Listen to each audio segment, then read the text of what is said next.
Welcome back to Sara Gonzales Unfiltered. So when you talk about the things that actually upset the left, upset liberals, there's a lot going on. There's a lot they're upset about. They obviously are Karens. One of the things is like ICE deporting illegals. We all know they want the gang members to stay. They want the illegals to stay. They want the child predators to stay. They want all of the bad people to stay. But there's another thing that just really just grinds their gears. And it's, of course, talking about the separation of church and state, right? Like they get so mad anytime anyone, any Christian, if you don't teach religion in schools, we have the separation of church and state. You're not allowed to pray at school. We have the separation of church and state. How dare you go into the end zone and bend down on one knee and pray in your football games. We have separation of church and state. You're not allowed to do that. You know, we had several states that tried to put the 10 Commandments into classrooms. We did it in Texas. Actually, like, we got it done. But the ACLU can't stand when you try to put the 10 Commandments into classrooms. The ACLU, I mean, I could show you, I'll show you this headline. I could show you headline after headline. Lawmakers can't turn classrooms into Sunday schools. From Arkansas to Oklahoma, politicians are pushing religion to public schools. The ACLU is fighting back, oh yeah, to defend church-state separation and students' rights. Like, they can't stand if you try to teach Christianity, if you try to preach the Bible inside the schools. They are right there to tell you how there has to be a separation of church and state. And I'm just wondering, if we will hear the same outrage from the ACLU on this next story. I'm wondering if the ACLU is going to have the same level of outrage when Islam starts invading schools, because it's happening, guys. It's happening. Here in Texas, we talk about the Islamification of this country.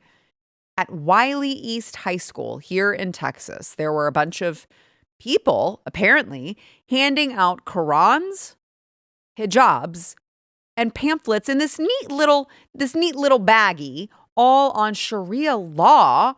Take a look. Okay, so I'm Marco. I'm the president of the High School Republicans at Wiley East High School. And today there was an organization called Why Islam, and they were giving hijabs to Muslim girls out throughout the high school, and they were giving out Qurans, and they also had pamphlets about Sharia law and other Islamic things, and they were giving out these bags. And I had a discussion with the women that were there, and we're trying to understand what's going on. And it was during the school day, right? Yes, it was during lunch. During lunch. And we typically have colleges come out, or we have our clubs have tables. We've never had a faith group, to my understanding. Your taxpayer money going to that for students to learn that, I guess. Now, I will give credit where credit is due, I guess. I will also take back the credit when that's due as well. But the school put out a statement almost immediately. I mean, you could imagine the backlash, right? By the way, I know the friend of mine is who was interviewing that young man. And so they sent me the video and they were like, hey, you got to get this out. We can't believe this is happening. So I got it out. But the school very quickly, once this started spreading like wildfire, people are like, how the hell is this happening in the state of Texas? The school did put out a statement. And what they said was the group was unauthorized by the school. The school didn't know it. They were invited by a student club, which you know which student club that was, right? The school district released a statement which reads in part, if proper protocols had been followed, this incident would not have occurred. We take that very seriously. Mistakes were made and we take full responsibility. We are actively addressing the lapses and reviewing our internal procedures and staff oversight related to student clubs and guest approvals to ensure incidents like this do not happen again. So, as I said, I think you can guess which student club set this up. Of course, it was the Wiley East Muslim Student Association. And so they were promoting World Hijab Day on their socials, and they openly stated that the goals were to educate people about Islam and the purpose of the hijab, to get non-Muslim women to try on hijab for a day. Just try it. You'll like it. Just try it. Just try it once. You'll like it. You'll enjoy the oppression that you feel when you put it on. Just try it. To clarify misconceptions and stereotypes of the Muslim veil. Oh, it's a veil. It's very fancy. It's just a veil. And to give dawah to non-Muslims about Islam. Now, dawah is an Arabic word that linguistically means to invite or to call, but contextually, within their particular religion, it signifies the calling of humanity to the beauty of Islam. With especially, let's not let it be lost on us, especially with specific regard to women and the hijab. Isn't it so interesting that they're like, oh, the humanity, calling the humanity to the beauty of Islam. It's just so beautiful that they oppress women. It's just so beautiful that in Muslim majority countries where they have Sharia law, they stone women to death for adultery. It's just so beautiful that if you're gay, they throw you off of a building.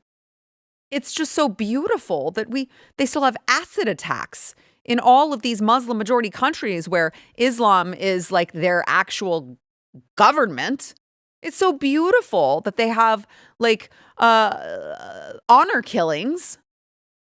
It's so beautiful that the male members of the family just kill a woman if she steps out of line and has an affair.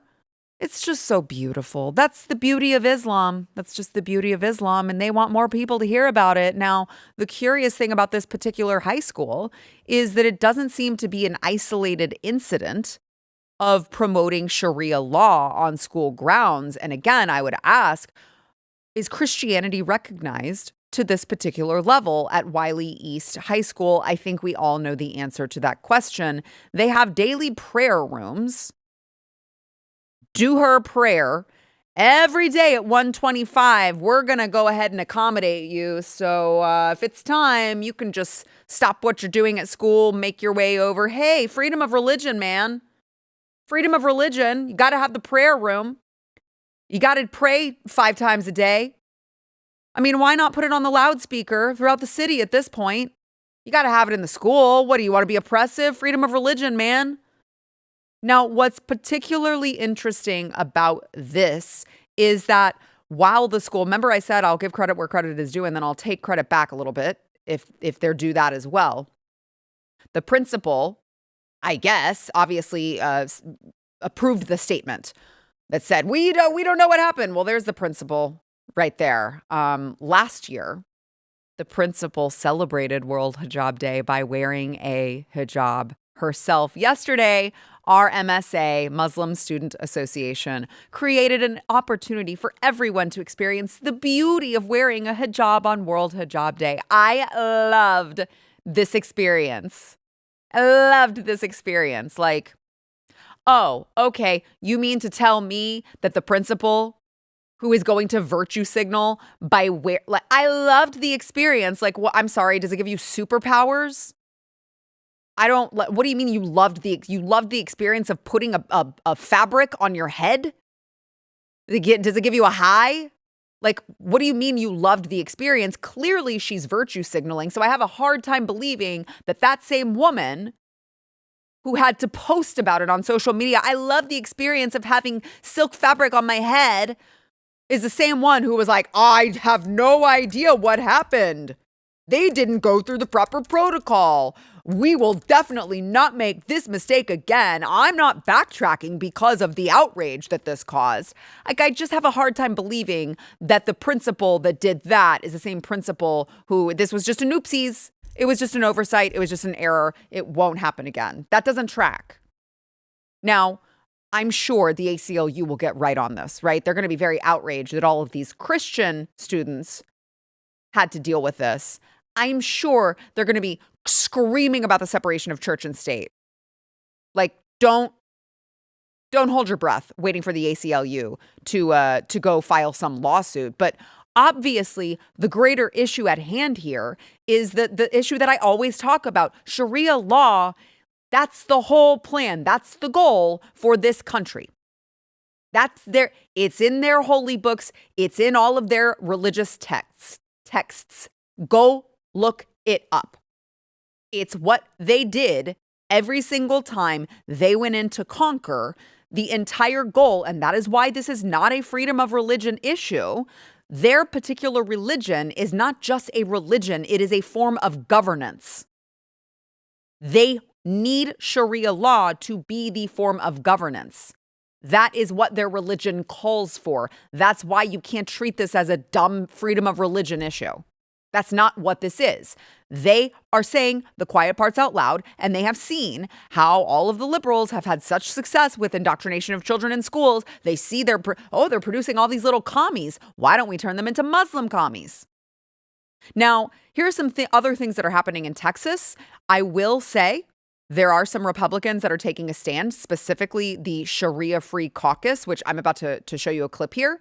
One of those people is my congressman, Representative Brandon Gill, but also here in the state of Texas, Representative Keith Self. Listen. Here's what's happening right now in the Lone Star State. There are multiple Muslim-only housing developments that already exist or are in the planning stages, including the Meadows, Epic City, right there in my district. It's currently under investigation by the state of Texas. An Islamic imam in Dallas called the police on a fellow Muslim for simply talking to a Christian pastor. An imam in the Houston area was filmed threatening to occupy stores that sold goods that are incompatible with Sharia. These examples multiply daily. The spread has gotten so serious that on March the 3rd, a proposition to ban Sharia will appear on the Texas primary ballot. And I encourage all Texans to go to and vote for that proposition. Because as Texas goes, so goes the nation. And as the nation goes, so goes the world. It's sad that it's come to this, but I mean, like you'd say, oh, well, obviously we already banned Sharia because we have the Constitution. And so you can't allow Sharia law because it's incompatible with the Constitution. It's incompatible with the United States. Right. But interestingly enough, the people in Dearborn have done a pretty great job. They've got very little pushback in creating their little like Muslim cities where they play the prayers on the loudspeaker 5 times a day. So it's not going great over there. This is happening in the state of Texas. We better get a handle on this now. Now, we were going to do a segment on Monday poking a little fun at World Hijab Day, but I don't know. I mean, it seems a lot more sinister than that. That's probably the plan, right? It's like, oh, this cute little fun World Hijab Day. I'm going to put a piece of fabric on my head and post about it on my Instagram. And then a whole bunch of other people are going to see. And then we're going to normalize it. Because Google says that the Hijab Day is to dismantle hijabophobia. There's a lot going on there. Let's circle back to that. To dismantle hijabophobia, promote religious freedom, and educate the public on why many Muslim women wear the hijab. Well, because if they don't, they will be murdered, probably. By the way, it's celebrated in over 150 countries. Hijabophobia. Stephen, have you ever, anytime you see a woman in a hijab, do you get like a jump scare? You go like, ah! I mean, a little bit, but it's a hijab. Oh my God, it's a piece of fabric. Like, no one is scared. I'm not scared. I don't have an irrational fear of a piece of fabric wrapped around a woman's head. I have a fear of these Muslims coming into my country and then telling me if I don't submit to their bullshit religion and their bullshit form of governance that they're going to kill me, which is actually precisely what they're called to do. Now, I also wouldn't call that an irrational fear. I would call that a completely reasonable fear, considering the places that I just mentioned, Michigan, Minnesota, and then even New York itself with the Muslim commie. Well, with the Muslim commie come New York Police Department officers bragging about, yes, their hijabs. I've been wearing hijab for 15 years as an NYPD member of service, and I'm super proud of this department of where we came. We came from where there was barely any Muslim officers to where we have over 1,200 members of service. That's terrifying. And over 10 ladies wearing hijab as a member of even more service, terrifying. uniform member of service. And I think that's awesome. And Is I'm it? looking forward for another 100,000 ladies wearing hijabs in the near future as an NYPD. Yep, I know you are. That's kind of the whole master I also want plan. to say a message to the sisters in the room. Wear your hijab, sisters. Be confident in it. Don't let nobody tell you different. Wear it with pride, right? Because remember, we wear it for Allah subhanahu wa ta'ala first, and everything else is going to fall in place. It's okay to be different. I love that even the subtitles there were like, no idea what she said. Cannot transcribe. I'm sorry. I don't like, I am actually proud. I'm proud to not wear a hijab. I'm proud that you can see my hair right now. I am very proud that I reject all of that. I am very proud that Jesus Christ is my savior. Like, I would love to hear a police officer stand up and talk about that. I would love to hear that from NYPD. Unfortunately, you won't. But this is really, really terrifying, you guys. Do you think that the New York Police Department officer wearing her hijab, who is called to some disturbance where a Jewish person is being threatened by a Muslim terrorist, which happens in the streets of New York? If you guys have watched this program for a while, we played it. Like, how serious do you think that woman in the hijab is going to take that call? This is really scary stuff, and we've got to get it under control. Again, shout out to the Sharia Free Caucus. I loved the press conference yesterday. I love the energy, but that needs to translate into actual legislation to prevent what is happening in Minnesota and Michigan from ever even getting off the ground. All right, make sure you're subscribed to Sara Gonzales Unfiltered. Smash the like button and comment. It'll help us in the algorithm. If you like this clip and you want to see the full episode, click here. And if you want to subscribe to the channel, come on, you know you do. Click here.